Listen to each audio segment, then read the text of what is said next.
Looks like another Tesla killer has been acquitted of all charges. This time it's Jaguar. So we are going from brands that almost no one has ever heard of, but they were called Tesla killers anyway, to brands that everyone pretty much is familiar with. Jaguar is going belly up. I think this was posted on Facebook. It is from an email I received from a Jaguar dealer regarding my order. I've got some news for you that I'm sure will disappoint, so my apologies. The reason Jaguar did not convert your order is because they are shutting down production of all models by June. I'm sure you had heard that their plan was to go ultra luxury with an all-new, all-electric lineup in 2025, which currently is now postponed until 2026.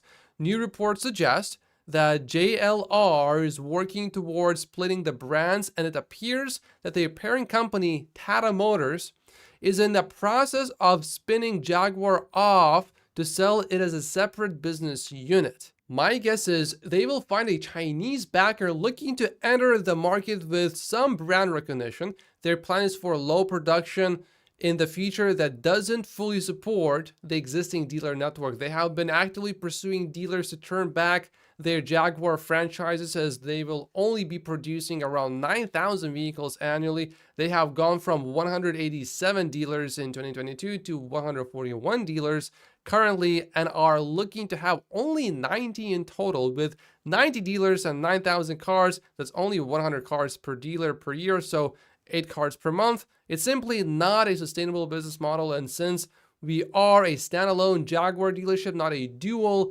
Jaguar-Land Rover dealership, they are leaving us no choice but to turn back the franchise, which we will do on March 29th, ceasing Jaguar operations. We are now seeing in front of our eyes companies really struggling with the transition to EVs and trying to pivot, but not really successfully, winding down their operation in the hopes that maybe they can still survive. Elon Musk just dropped Tesla stock news, and to me, it's an important story. This is a big release, should arguably be called V13. Elon was talking about this newest FSD update, which is V12.3. I haven't tried V12 myself yet, so now I'm even more eager to try it. Interestingly though, there's no new note attached to the release. I am strongly convinced that eventually Tesla will solve full self driving, and that will generate a lot of cash flow for Tesla.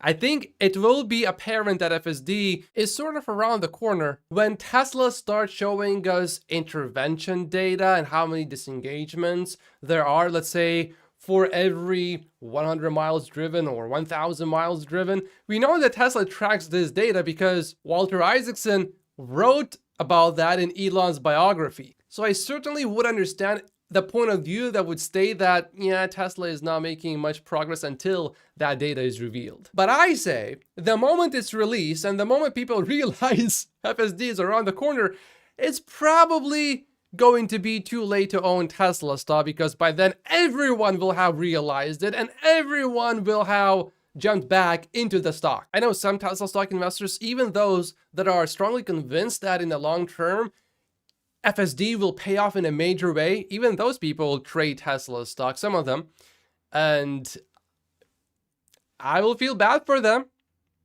if they miss the perfect timing to get back into the stock, which is almost a certainty for most of them. A few, though, will get lucky and they will jump back in exactly at the perfect time, but I will not be jealous of that, just like I'm never jealous of anyone who buys a lottery ticket and then wins, because I know the odds are way against you. Look, you can cross a street with your eyes closed and probably, actually, most likely, you will be fine.